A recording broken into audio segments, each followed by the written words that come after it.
ಸ್ವಾಮಿ ಆಶೀರ್ವಿಸಿ ಬಲಪಡಿಸಿದ್ದೇವೆ ಅಪ್ಪ. ಇಲ್ಲಿ ಬಂದಿರುವಂತ ಎಲ್ಲಾ ಮಕ್ಕಳನ್ನು ಆಶೀರ್ವಿಸಿ ಬಲಪಡಿಸಿದ್ದೇವೆ ಅಪ್ಪ. ಅವರು ಯಾವ ಉದ್ದೇಶದಿಂದ ಬಂದಿದ್ದಾರೆ ನಮಗೆ ಗೊತ್ತಿಲ್ಲ ಸ್ವಾಮಿ ಅಪ್ಪ. ಅವರು ಕಣ್ಣೀರಿಂದ ಬಂದಿದ್ದಾರೆ, ವೇದನೆಗಳಿಂದ ಬಂದಿದ್ದಾರೆ, ಕಣ್ಣೀರಿಂದ ಬಂದಿದ್ದಾರೆ ನಮಗೆ ಗೊತ್ತಿಲ್ಲ ಸ್ವಾಮಿ ಅಪ್ಪ. ನೀಸರ ನಮ್ಮ ಮನುಷ್ಯರಾದ ರಸ್ತೆ ಸ್ವಾಮಿ ನೀನಾದರ ಅಪ್ಪ. ನಿನ್ನ ತಾನೇ ಮುಟ್ಟು ಸ್ವಾಮಿ ಅಪ್ಪ. ಕಥೆಗಳಿದ್ದೇವೆ ಅಪ್ಪ. ಆಗಿನ ಇಂಥ ಕೆಚ್ಚಗಳನ್ನು ಬೆಳೆಕೊಳ್ತಾ ಇದ್ದೇವೆ ಅಪ್ಪ. ದೇವರ ಆಶೀರ್ವಾದ ಬಲಪಡಿಸಿದ್ದೇವೆ ಅಪ್ಪ. ಭಾಗಪಡುವಂತ ಅಕ್ಕನನ್ನು ಕೊಡುವಂತಾನೆ ಮುಟ್ಟೋ ಸ್ವಾಮಿ ದೇವರೇ. ಅವರೊಟ್ಟಿಗೆ ನೀನು ಮಾತನಾಡಿ ಸ್ವಾಮಿ ಅಪ್ಪ. ನಮಗೆ ತಿಳಿಯಬೇಕಂತಲ್ಲ, ವಾಕ್ಯವನ್ನು ತಿಳಿಸಿಕೊಳ್ಬೇಕಂತ ಮಾಡಿಕೊಡ್ತೇನೆ ದೇವರೇ ಅಪ್ಪ. ಈ ಆಲಯವು ಕರ್ತನೆ ಅಪ್ಪ ತುಂಬಿ ತೊಡಗುವಂತ ದೇವರೇ ನಿನ್ನ ಸನ್ನಿಧಾನಕ್ಕೆ ಸ್ವಾಮಿ. ಸುತ್ತಮುತ್ತಲಿರುವಂತ ಎಲ್ಲ ಹಳ್ಳಿಪಳ್ಳಿಗಳನ್ನು ದೇವರೇ ಅಪ್ಪ ನಿನ್ನ ಆಲಯವನ್ನು ಹುಡುಕಿಕೊಂಡು ಓಡಾಡಿ ಬಲಿಕಂತ ಸಹಾಯ ಮಾಡಿ ದೇವರೇ ಅಪ್ಪ. ನಿನ್ನ ಆಮದು ದೇವರೇ ಕಪ್ಪಿಸಿ ಬಲಪಡಿಸಿ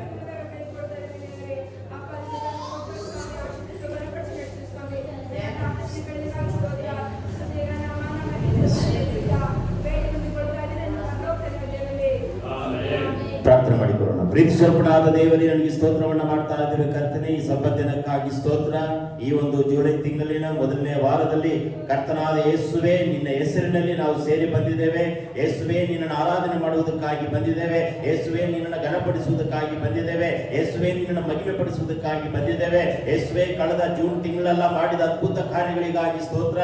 ಕಳೆದ ಜನವರಿ ತಿಂಗಳಿಂದ ಮೊದಲುಗೊಂಡು ಈ ಒಂದು ಕರ್ತನೆ ಅಪ್ಪ 5 ತಿಂಗಳು ದಾಟುವಂತೆ ದೇವರೇ ನಮಗೆ ಕೃಪೆ ಮಾಡಿದ್ದಕ್ಕಾಗಿ ಸ್ತೋತ್ರವನ್ನು ಸಲ್ಲಿಸ್ತಾ ಇದ್ದೇವೆ ಕರ್ತನೆ ಅಪ್ಪ. ಈ ಒಂದು ಜುಲೈ ತಿಂಗಳನ್ನ ನೋಡುವಂತೆ ಕರ್ತನಾದ ಯೇಸುವೆ ನಿನ್ನ ಮಹಿಮೆಯನ್ನ ಕಾಡುವಂತೆ ನಮಗೆ ಸಹಾಯ ಮಾಡಿರುವುದಕ್ಕಾಗಿ ಸ್ತೋತ್ರವನ್ನು ಸಲ್ಲಿಸ್ತಾ ಇದ್ದೇವೆ ಕರ್ತನಾದ ಯೇಸುವೆ.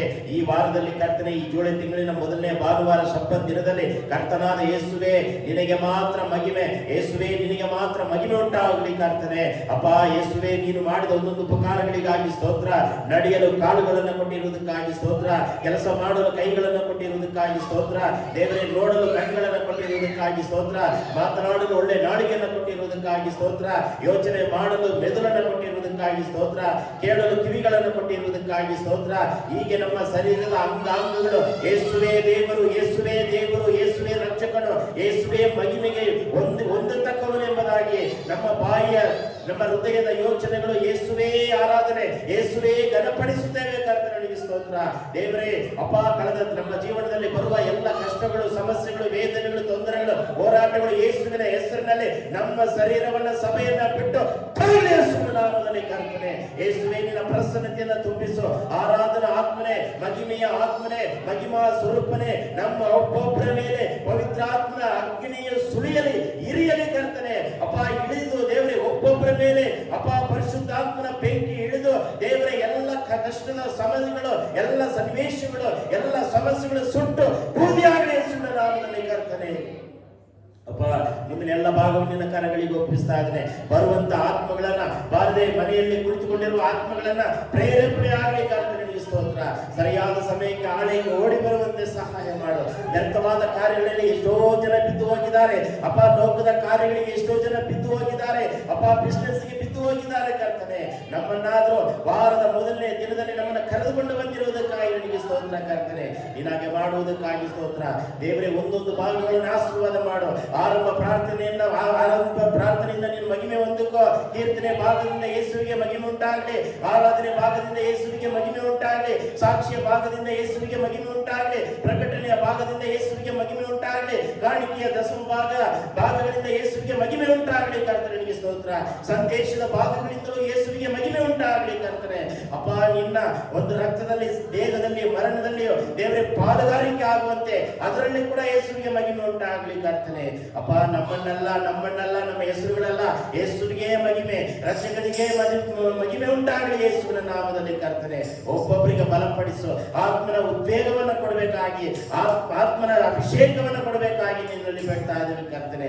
ಬಲಹೀನರಾಗಿ ಯಾರ್ಯಾರು ಇದ್ದಾರೋ, ರೋಗದಲ್ಲಿ ಯಾರ್ಯಾರಿದ್ದಾರೋ, ಕಷ್ಟದಲ್ಲಿ ಸಮಸ್ಯೆಯಲ್ಲಿ ಯಾರ್ಯಾರು ಇದ್ದಾರೋ ಈ ಕ್ಷಣದಲ್ಲೇ ದೇವರೇ ಮುಟ್ಟಿ ತೂತ್ರನ್ನು ಕಳುಹಿಸಿ ಮುಟ್ಟಬೇಕಾಗಿ ಬೇಡ್ತಾ ಇದ್ದೇವೆ ಕರ್ತನೆ ಅಪ್ಪ. ಯೇಸುವಿನ ಹೆಸರಿನಲ್ಲಿ ನಾನು ಗುಣವಾದನು, ಯೇಸುವಿನ ಹೆಸರಿನಲ್ಲಿ ಸೌಖ್ಯವಾದನು ಎಂಬುದಾಗಿ ಪ್ರತಿಯೊಂದು ಸಾಕ್ಷ್ಯ ನೀಡಲಿಕ್ಕೆ ಸಹಾಯ ಮಾಡು.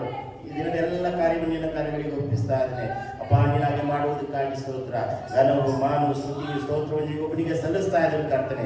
ಮುಂದಿನ ಎಲ್ಲ ಭಾಗವನ್ನು ನಿನ್ನ ಕರೆಗಳಿಗೆ ಒಪ್ಪಿಸಿಕೊಡುತ್ತಾ ಯೇಸುವಿನ ಹೆಸರಿನಲ್ಲಿ ಬೇಡಿಕೊಳ್ಳುತ್ತೇವೆ ತಂದೆಯೇ. ಎಲ್ಲರೂ ನಿಂತುಕೊಳ್ಳೋಣ. ಕೀರ್ತನೆ ಭಾಗವನ್ನು ನಾವು ಓದಿಕೊಳ್ಳೋಣ. ಕಳೆದ ವಾರ ಮೇಘ ಸಿಸ್ಟರ್ ಅವ್ರಿಗೆ ಹೇಳಿದ್ರಿ, ಸೊ ಅವರು ಸಿದ್ಧರಾಗಿ ಬಂದಿಲ್ಲ. ಸೊ ಅವರು ಬದಲಾಗಿ ಲಿಖಿತ ಅವರು ಮಾತಾಡ್ತಾರೆ.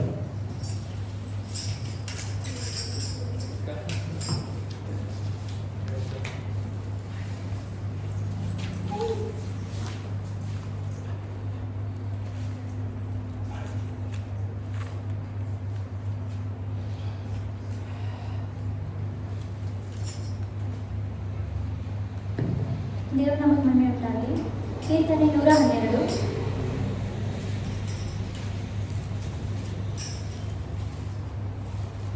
ಯೆಹೋವನಿಗೆ ಸ್ತೋತ್ರ. ಯಾವನು ಯೆಹೋವನಲ್ಲಿ ಭಯಭಕ್ತಿ ಉಳ್ಳವನಾಗಿ ಆತನ ಆಜ್ಞೆಗಳಲ್ಲಿ ಅತ್ಯಾನಂದ ಪಡುವನು ಅವನೇ ಧನ್ಯನು. ಅವನ ಸಂತಾನವು ಲೋಕದಲ್ಲಿ ಬಲಿಷ್ಠವಾಗುವುದು. ನೀತಿವಂತನ ವಂಶವು ಶುಭ ಹೊಂದುವುದು. ಅವನ ಮನೆಯಲ್ಲಿ ಧನ ಐಶ್ವರ್ಯಗಳಿರುವವು. ಅವನ ನೀತಿಯು ಸದಾಕಾಲವು ಫಲಿಸುತ್ತಿರುವುದು. ಯಥಾರ್ಥರಿಗೆ ಕತ್ತಲಲ್ಲಿಯೂ ಜ್ಯೋತಿ ಮೂಡುವುದು. ದಯೆಯು ಕನಿಕರವು ನೀತಿಯು ಉಳ್ಳ ದೇವರೇ ಆ ಜ್ಯೋತಿ. ದಯವುಳ್ಳವಾಗಿ ಧನ ಸಹಾಯ ಮಾಡುವವನು ತನ್ನ ಕಾರ್ಯಗಳನ್ನು ನೀತಿಯಿಂದ ನಡೆಸುವವನು ಭಾಗ್ಯವಂತನು. ಅವನು ಎಂದಿಗೂ ಕದಲುವುದಿಲ್ಲ. ನೀತಿವಂತನು ಯಾವಾಗಲೂ ನೆನೆಸುವವರು. ಅವನಿಗೆ ಕೆಟ್ಟ ಸುದ್ದಿಯ ಭಯವಿರುವುದಿಲ್ಲ. ಯೆಹೋವನಲ್ಲಿ ಭರವಸೆಯಿಟ್ಟಿರುವುದರಿಂದ ಅವನ ಮನಸ್ಸು ಸ್ಥಿರವಾಗಿರುವುದು. ದುಷ್ಟರಿಗಾಗುವ ಶಿಕ್ಷೆಯನ್ನು ಕಣ್ಣಾರೆ ಕಾಣುವೆನೆಂಬ ಭರವಸೆವಿರುವುದರಿಂದ ಅವನ ಮನಸ್ಸು ದೃಢವಾಗಿದೆ, ಹೆದರುವುದಿಲ್ಲ. ಬಡವರಿಗೆ ಉದಾರವಾಗಿ ಕೊಡುತ್ತಾನೆ. ಅವನ ನೀತಿಯ ಫಲವು ಸದಾಕಾಲವು ಇರುವುದು. ಮಹಿಮೆಯೊಡನೆ ಅವನ ಕೊಂಬು ಎತ್ತಲ್ಪಡುವುದು. ದುಷ್ಟನು ನೋಡಿ ವ್ಯತ್ಯಾಪಡುವನು. ಅವನು ಹಲ್ಲು ಕಡಿಯುತ್ತಾ ಲಯ ಹೊಂದುವನು. ದುಷ್ಟರ ನಿರೀಕ್ಷೆಯು ಭಂಗವಾಗುವುದು. ಆಮೆನ್. ಎಲ್ಲರೂ ಕೂತ್ಕೊಳ್ಳೋಣ.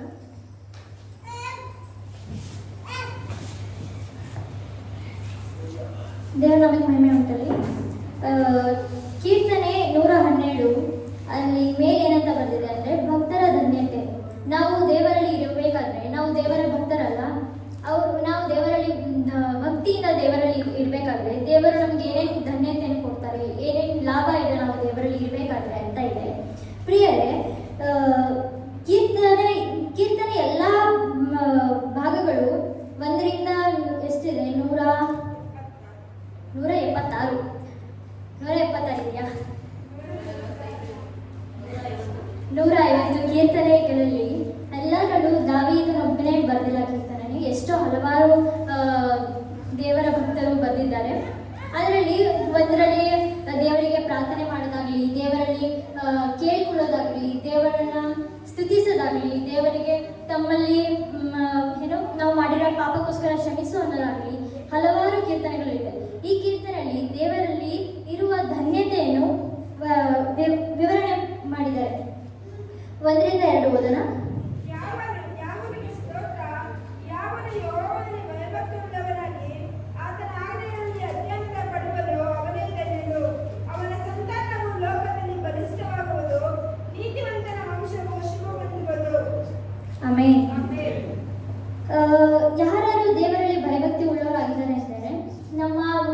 ತಂದೆ ಯಾರು?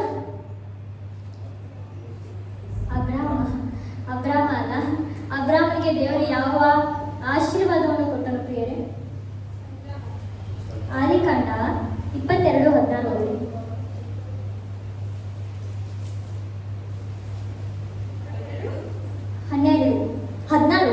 ಸಾರಿ. ನೀನು ನಿನ್ನ ಒಬ್ಬನೇ ಮಗನನ್ನು ಸಮರ್ಪಿಸುವುದಕ್ಕೆ ಹಿಂದೆಗೆಯದೆ ಹೋದುದರಿಂದ ನಾನು ನಿನ್ನನ್ನು ಆಶೀರ್ವದಿಸಿಯೇ ಆಶೀರ್ವದಿಸುವೆನು. ಆಮೆನ್. ಆಮೆನ್. ನಿನ್ನ ಒಬ್ಬನೇ ಸಂತಾನವನ್ನು ಅರ್ಪಿಸುವುದಕ್ಕೆ ಹಿಂಜರಿಲಿಲ್ಲ. ಯಾರು? ಅಬ್ರಾಮನು. ಇದರಲ್ಲಿ ಏನು ಅಂತ ಬರೆದಿದೆ? ಆತನ ಆಜ್ಞೆಗಳಲ್ಲಿ ಅತ್ಯಾನಂದ ಪಡುವನು, ಅವನೇ ಧನ್ಯನು. ಆಮೆನ್. ಆತನ ಸಂತಾನವು ಲೋಕದಲ್ಲಿ ಬಲಿಷ್ಠವಾಗುವುದು. ಅದರಲ್ಲಿ 17ನೇ ವಾಕ್ಯ ಹೋದ್ರೆ ಹಂಗೆ ಕಂಟಿನ್ಯೂ 14ನೇ. ನಿನ್ನ ಸಂತತಿಯನ್ನು ಹೆಚ್ಚಿಸುವೆನು, ಅದನ್ನು ಆಕಾಶದ ನಕ್ಷತ್ರಗಳಂತೆಯೂ ಸಮುದ್ರದ ತೀರದಲ್ಲಿರುವ ಹಸುಬಿನಂತೆಯೂ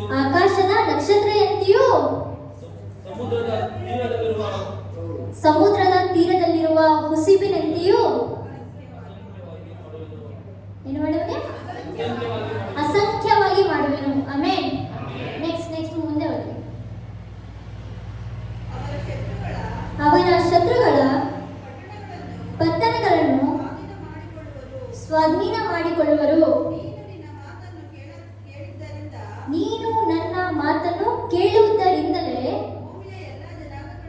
ಭೂಮಿಯ ಎಲ್ಲ ಜನಾಂಗಗಳಿಗೂ ನಿನ್ನ ಸಂತತಿಯ ಮೂಲಕ ಆಶೀರ್ವಾದ ಉಂಟಾಗುವುದು. ಆಮೆನ್. ಯಾರು ನಂಬ್ತೀರಾ ಪ್ರಿಯರೇ? ದೇವರಲ್ಲಿ ನಂಬಿಕೆ ಇದೆಯಲ್ಲ ಪ್ರಿಯರೇ? ಇದರಲ್ಲಿ ಏನಂತ ಬರ್ತದೆ? ಅವನ ಸಂತಾನವು ಲೋಕದಲ್ಲಿ ಬಲಿಷ್ಠವಾಗುವುದು. ಬಲಿಷ್ಠರು ಅಂದ್ರೆ ಯಾವತ್ತೂ ಸೋತು ಹೋಗೋದಿಲ್ಲ. ಯಾವ ಯುದ್ಧ ಬಂದ್ರು, ಎಷ್ಟೇ ದೊಡ್ಡ ಪ್ರಶ್ನೆ ಬಂದ್ರು ಅಲ್ಲಿ ಸೋಲುವುದಿಲ್ಲ ಪ್ರಿಯರೇ. ಅವರು ಬಲಿಷ್ಠವಾಗುವುದು. ನೀತಿವಂತನ ವಂಶವು ಶುಭ ಹೊಂದುವುದು. ನಾವು ಆದಿಕಾಂಡದಲ್ಲಿ ಓದಿದ್ವಲ್ಲ, ನೀತಿವಂತನ ವಂಶವು ಶುಭ ಹೊಂದುವುದು. ಶುಭ ಹೊಂದುವುದು ಅಂದ್ರೆ ಹೆಂಗೆ? ಆಕಾಶದಲ್ಲಿರುವ ನಕ್ಷತ್ರದಂತೆ, ಸಮುದ್ರದ ತೀರದಲ್ಲಿರುವ ಹುಸಿಬಿನಂತೆ ಅಸಂಖ್ಯವಾಗಿ ಬೆಳೆದು ಎಲ್ಲರ ಅನ್ಯ ಜನರ ಅವರ ಮುಂದೆ ಬರುವ ಎಲ್ಲ ದೇಶವನ್ನು ಸ್ವಾಧೀನ ಮಾಡಿಕೊಂಡು ಆಶೀರ್ವಾದ ಹೊಂದುವರು. ಅಷ್ಟು ದೇವರ ಆಶೀರ್ವಾದವು ಸ್ವಲ್ಪ ಮಟ್ಟಿಗೆ ಅಲ್ಲ ಪ್ರಿಯರೇ. ನಮ್ಮ ಆಸೆ ಏನಿರುತ್ತೆ? ನಾವೊಂದು ಮನೆ ಕಟ್ಸ್ಬೇಕಪ್ಪ, ನಾವೊಂದು ಜಾಗ ತಗೋಬೇಕಪ್ಪ, ನಮ್ಗೆ ಈಗ ಕೆಲಸ ಸಿಗ್ಬೇಕಪ್ಪ. ದೇವರ ಚಿತ್ತ ಆಗಲ್ಲ ಪ್ರಿಯರೇ. ನಾವು ದೇವರ ಚಿತ್ತ ಅಪಾರವಾದದ್ದು. ನಾವು ಊಹಿಸಕ್ಕೆ ಆಗದಿರುವಂತ ಆಶೀರ್ವಾದವು ದೇವರು ನಮಸ್ಕಾರ ಇಟ್ಟಿದ್ದಾರೆ ಪ್ರಿಯರೇ. ಆಮೆನ್. 3-4 ಹೋದ್ರಿ.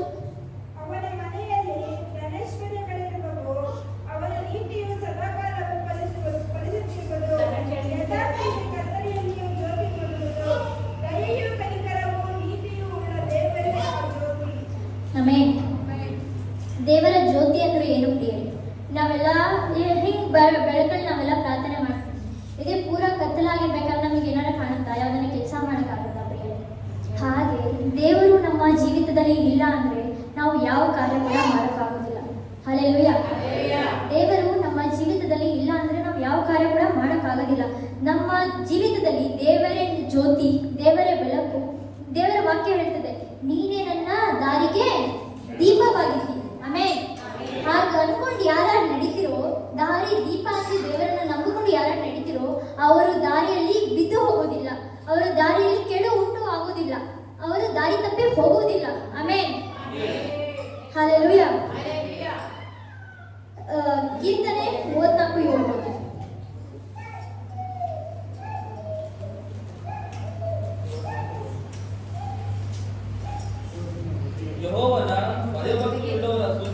ಯೆಹೋವನ ಭಯಭಕ್ತಿಯುಳ್ಳವರ ಸುತ್ತಲೂ ಆತನ ದೂತನು ದಂಡಲಿಸಿ ಕಾವಲಾಗಿದ್ದು ಕಾಪಾಡುತ್ತಾನೆ. ಆಮೆನ್. ಹಲ್ಲೆಲೂಯಾ. ದೇವರ ಜ್ಯೋತಿ ಅಂತ ನಾವು ನೆನ್ಕೊಂಡು ನಡೆದ್ರೆ, ಅವಾಗ ದೇವರು ಭಯಭಕ್ತಿಯಿಂದ ನಡೆದ್ರೆ ದೇವರು ಏನಂತ ಹೇಗ್ ಮಾಡ್ತಾರೆ ಅಂದ್ರೆ, ಸುತ್ತಲೂ ದೇವದೂತರ ದಂಡನ್ನು ಇಳಿಸಿ ನಮಗೆ ಯಾವುದೇ ಕೇಡು ಉಂಟಾಗದಂತೆ ಕಾವಲಾಗಿದ್ದು ಕಾಪಾಡುತ್ತಾನೆ. ಹಲ್ಲೆಲೂಯಾ. 5ನೇದು 6ನೇದು ಓದ್ರಿ.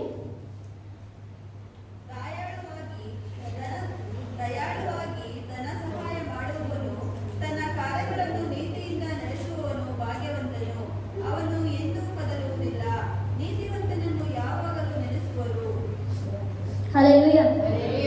ಈ ಅನ್ಯ ಜನರ ಮುಂದೆ ನಾವು ವಾಸವಾಗ್ತಿರುವಾಗ ಯಾರನ್ನ ಸ್ವಲ್ಪ ಸಹಾಯ ಅಂದ್ರೆ ಸ್ವಲ್ಪ ಸಹಾಯ ಮಾಡಿದ್ರು ನಾವು ಎಷ್ಟು ನೆನೆಸ್ತೀವಿ ಅಲ್ಲ ಪ್ರಿಯರೇ. Hallelujah, hallelujah. ಇಲ್ಲಿ ಅನ್ಯ ಜನರು ಏನ್ ಸಹಾಯ ಮಾಡ್ತಾರೆ? ಏನಕ್ಕೆ ಸಹಾಯ ಮಾಡ್ಬೋದು ಜನರು?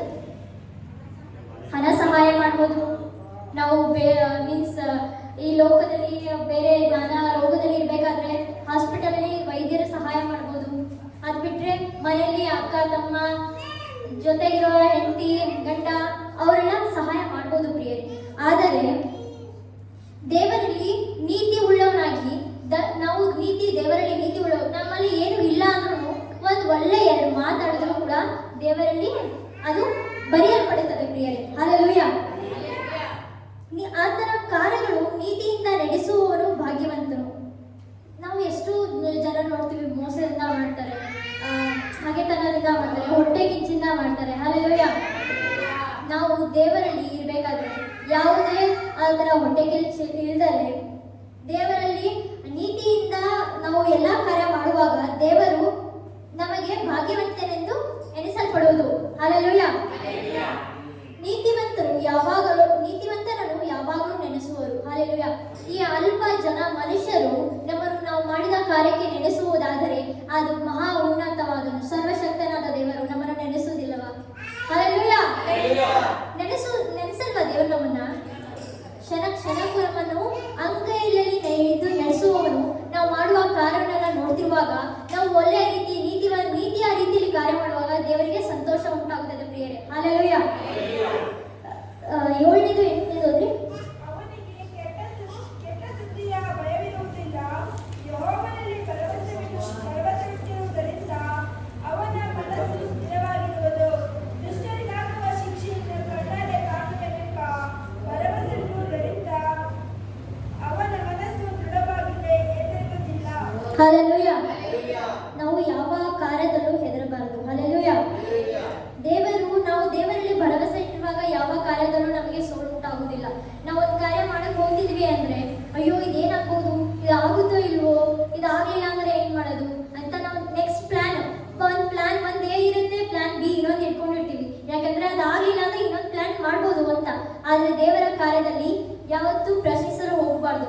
ನಾವು ಕೈ ಹಾಕುವ ಎಲ್ಲಾ ಕಾರ್ಯದಲ್ಲಿ ದೇವರನ್ನು ಮುನ್ನಿಟ್ಟು ಮಾಡುವಾಗ ದೇವರು ಆ ಕಾರ್ಯ ನಡೆಸ್ತಾನೆ ಪ್ರಿಯರೇ. ಹಲ್ಲೆಲೂಯ. 8, 9 ಹೋದ್ರೆ ದುಷ್ಟರಿಗಾಗುವ ಶಿಕ್ಷೆಯನ್ನು ಕಣ್ಣಾರೆ ಕಾಣುವೆನೆಂಬ ಭರವಸವಿರುವುದರಿಂದ ಅವನ ಮನಸ್ಸು ದೃಢವಾಗಿದೆ, ಹೆದರುವುದಿಲ್ಲ. ಬಡವರಿಗಾಗಿ ಉದಾರವಾಗಿ ಕೊಡುತ್ತಾನೆ, ಅವನ ನೀತಿಯ ಫಲವು ಸದಾಕಾಲವೂ ಇರುವುದು. ಆಮೆನ್. ಹೇಳು. ಮಹಿಮೆಯೊಡನೆ ಅವನ ಕೊಂಬು ಎತ್ತಲ್ಪಡುವುದು. ಹಲ್ಲೆಲೂಯ. ಈ ವಾಕ್ಯಕ್ಕೆ ಅನುಸಾರವಾಗಿ ಕೀರ್ತನೆ 91 7ನೇ ವಾಕ್ಯ ಹೋದ್ರಿ. ನಿನ್ನ ಮಕ್ಕಳಲ್ಲಿ 1,000 ಜನರು, ನಿನ್ನ ಬಲಗಡೆಯಲ್ಲಿ 10,000 ಜನರು ಸತ್ತು ಬಿದ್ದಿದ್ದರು, ನಿನಗೇನು ತಟ್ಟದು? ಅದನ್ನು ನೀನು ಕಣ್ಣಾರೆ ಕಂಡು. ಆಮೆನ್. ಹಲ್ಲೆಲೂಯ. ಹಲ್ಲೆಲೂಯ. ಏನಿದೆ, ದೇವರಲ್ಲಿ ನೀತಿವಂತರಾಗಿ ಇರುವಾಗ ದುಷ್ಟರಿಗಾಗುವ ಶಿಕ್ಷೆಯನ್ನು ಕಣ್ಣಾರೆ ಕಾಣುವನೆಂಬ ಭರವಸೆಯಿಂದ ಇರುತ್ತಾರಂತೆ. ಅದು ಏನಂದ್ರೆ ಮಗನಲ್ಲಿ 1,000 ಜನರು, ಬಲಗಡೆಯಲ್ಲಿ 10,000 ಜನರು ಸತ್ತು ಬಿದ್ದಿದ್ದರೂ ನಮಗೆ ಏನು ಕೇಡಾಗುವುದಿಲ್ಲ ಪ್ರಿಯರೇ. ಹಲ್ಲೆಲೂಯ. ಈ ವಾಕ್ಯವನ್ನು ಯಾರು ನಂಬ್ತೀರಾ ಪ್ರಿಯರೇ? ಹಲ್ಲೆಲೂಯ. ಹಲ್ಲೆಲೂಯ. ಯಾಕೆಂದ್ರೆ ನಾವು ಒಂಚೂರು ರೋಗ ಬಂದ್ರೆ, ಅನಾರೋಗ್ಯ ಬಂದ್ರೆ ನಾವು ಸೋತೋಗ್ತೀವಿ ಪ್ರಿಯರೇ. ಯಾಕೆ ಹಿಂಗಾಯ್ತು, ಯಾವಾಗ ಇಷ್ಟ ಆಗುತ್ತೆ? ನಮ್ಮ ದೇಹವು ಬಲಹೀನತೆಯಿಂದ ಕಾಣಲ್ಪಡುತ್ತದೆ ಪ್ರಿಯರೇ. ಆದರೆ ನಾವು ಆತ್ಮಿಕ ರೀತಿಯಲ್ಲಿ ದೃಢವಾಗಿ ಇರಬೇಕು. ಹಲ್ಲೆಲೂಯ. ಮಹಿಮೆಯೊಡನೆ ಆತನ ಕೊಂಬು ಎತ್ತಲ್ಪಡುವುದು. ಹಲ್ಲೆಲೂಯ. ನಾವು ದೇವರಲ್ಲಿ ನಂಬಿಕೆ ಇಟ್ಟಾಗ, ದೇವರಲ್ಲಿ ನೀತಿಯಾಗಿ ಕಾರ್ಯಗಳು ಮಾಡುತ್ತಿರುವಾಗ ನಮ್ಮ ಕೊಂಬು ಎತ್ತಲ್ಪಡುತ್ತದೆ ಅಂತೆ. ಹಲ್ಲೆಲೂಯ. ದುಷ್ಟರ ನಿರೀಕ್ಷೆಯು ಭಂಗವಾಗುವುದು. ನಾವು ದುಷ್ಟರು ಏನೇ ಕೆಟ್ಟ ಕಾರ್ಯ ನಮ್ಮ ಎದುರಾಗಿ ಮಾಡಿದ್ರು, ನಮ್ಮ ಹಗೆತನದೆಲ್ಲ ಮಾಡಿದ್ರು ಅವರಿಗೆ ಎಲ್ಲ ಭಂಗವಾಗುವುದು. ಅವ್ರು ಮಾಡುವ ಕಾರ್ಯದಲ್ಲಿ ಅವರು ಸಫಲ ಹೊಂದುವುದಿಲ್ಲ. ಹಾಗೆ ಈ ವಾಕ್ಯದಲ್ಲಿ ಏನ್ ಬರೆಯಲ್ಪಡುತ್ತದೆ ಅಂದ್ರೆ ನೀತಿಯಿಂದ ಕಾಣಲ್ಪಡಬೇಕು ದೇವರಲ್ಲಿ. ನಾವು ನೀತಿಯಿಂದ ಇರುವಾಗ, ದೇವರಲ್ಲಿ ಭಯಭಕ್ತಿಯಿಂದ ಇರುವಾಗ, ದೇವರಲ್ಲಿ ಉದಾರ ಮನಸ್ಸಿಂದ ಕೊಡುವಾಗ ಹೋಗುವಾಗ ದೇವರು ನಮಗೆ ಮಹಾ ಮಹಿಮೆಯನ್ನು ಮಹಾ ಆಶೀರ್ವಾದವನ್ನು ಕೊಡ್ತಾನಂತೆ. ಹಾಲೆಲೂಯ. ಈ ಆಶೀರ್ವಾದವನ್ನು ಹೊಂದುವುದಕ್ಕೆ ನಾವು ಆತ್ಮಿಕ ರೀತಿಯೂ ದೇಹಿಕ ರೀತಿಯೂ ದೇವರಲ್ಲಿ ಕಾರ್ಯವನ್ನು ತೋರಿಸಬೇಕಾಗುತ್ತದೆ ಪ್ರಿಯರೇ. ಹಾಲೆಲೂಯ. ನಾವು ಆತ್ಮದಲ್ಲಿ ಇಲ್ಲಪ್ಪ ನಾನು ದೇವರನ್ನ ಭರವಸೆ ಇಟ್ಟಿದ್ದೀನಿ, ನಾವು ದೇವರ ನಂಬಿಕೆ ಇಟ್ಟಿದ್ದೀನಿ, ನಾನು ದೇವರ ಮಗ, ನಾನು ದೇವರ ಮಗಳು, ನಾನು ಬೇರೆಯವ್ರಿಗೆ ಕೆಟ್ಟಕ್ಕೆ ಬಯಸಲ್ಲ, ಅವ್ರದ್ದೇನಾರ ಮಾಡ್ಕೊಳ್ಳಿ, ಅದು ಅವ್ರ ಪಾಲಿಗೆ ಸೇರುತ್ತೆ ಅಂತ ಇದ್ರೆ ಆಗಲ್ಲ ಪ್ರಿಯರೇ. ಹಾಲೆಲೂಯ. ನಾವು ನಮ್ಮ ಬಗ್ಗೆ ಯೋಚನೆ ಮಾಡಬೇಕು, ಬೇರೆಯವ್ರ ಬಗ್ಗೆ ಯೋಚನೆ ಮಾಡಬೇಕು. ದೇವರು ಏನ್ ಮಾಡ್ತಾರೆ? ನಿನ್ನನ್ನು ದ್ವೇಷಿಸುವವರನ್ನು ನೀನು ಪ್ರೀತಿಸು. ಹಾಲೆಲೂಯ. ಏನಂತ ಬರ್ತದೆ? ನಿನ್ನನ್ನು ದ್ವೇಷಿಸುವವರನ್ನು ನೀನು ಪ್ರೀತಿಸು ಅಂತ ಬರ್ತಿದೆಯಲ್ಲ. ನಾವು ಪ್ರೀತಿಸ್ತೀವ ಪ್ರಿಯರೇ? ಅಯ್ಯೋ ಅವ್ರು ದ್ವೇಷ ಮಾಡ್ತಾರೆ, ಅವ್ರು ಹಂಗೆ ಇವ್ರು ಹಿಂಗೆ, ನಾವು ಒಳ್ಳೆಯವರಿದ್ದೀವಿ, ಅವ್ರು ಹಂಗೆ ಅವ್ರು ಹಿಂಗೆ, ನಾವು ಒಳ್ಳೆಯವರಿದ್ದೀವಿ, ಹಂಗ ಅನ್ಬಾರ್ದು ಪ್ರಿಯರೇ. ಯಾಕಂದ್ರೆ ನಾವು ದೇವರಲ್ಲಿ ಇರ್ಬೇಕಾದ್ರೆ ನಮ್ಮ ಮೂಲಕ ಕ್ರಿಸ್ತು ಕಾಣಲ್ಪಡಬೇಕು. ಹಾಲೆಲೂಯ. ಹಾಲೆಲೂಯ. ದೇವರು ನಮಗೆ ಮಹಿಮೆ ಉಂಟಾಗಲಿ. ಈ ಕೀರ್ತನೆಯನ್ನು ದೇವರು ನನ್ನ ಮುಖಾಂತರ ಮಾತಾಡಕ್ಕೆ ಕೊಟ್ಟಿದ್ದಕ್ಕೆ ದೇವರಿಗೆ ಕೋಟ್ಯಾನುಕೋಟಿ ಸ್ತೋತ್ರ ಆಗಲಿ. ಹಾಲೆಲೂಯ.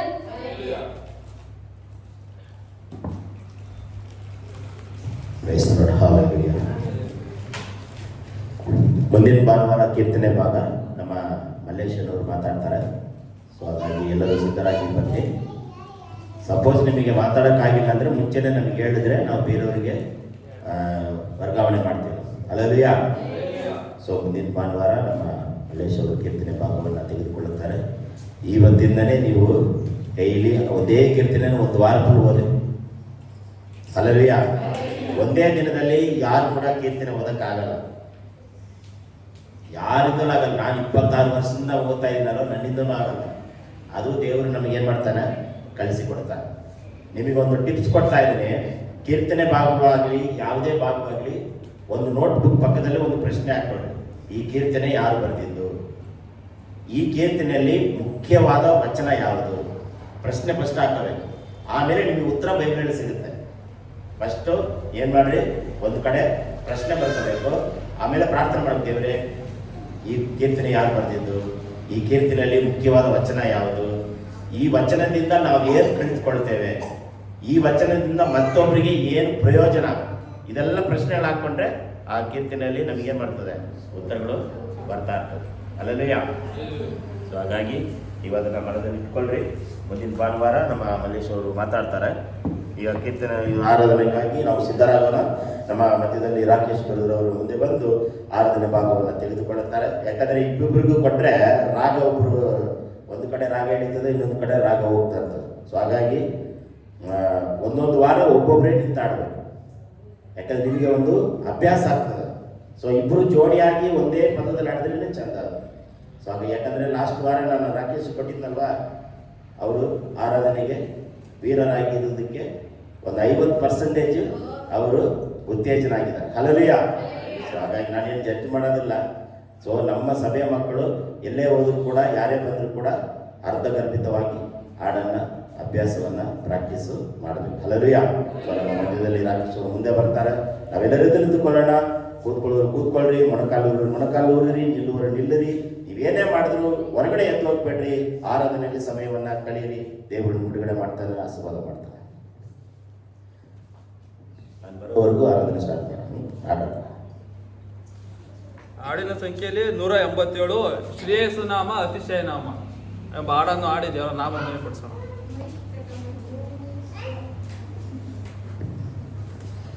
ಹಲ್ಲೆಲೂಯಾ.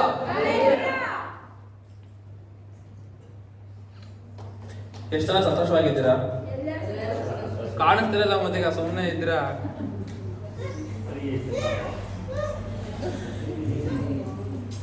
ಶ್ರೀಯೇಸು ನಾಮ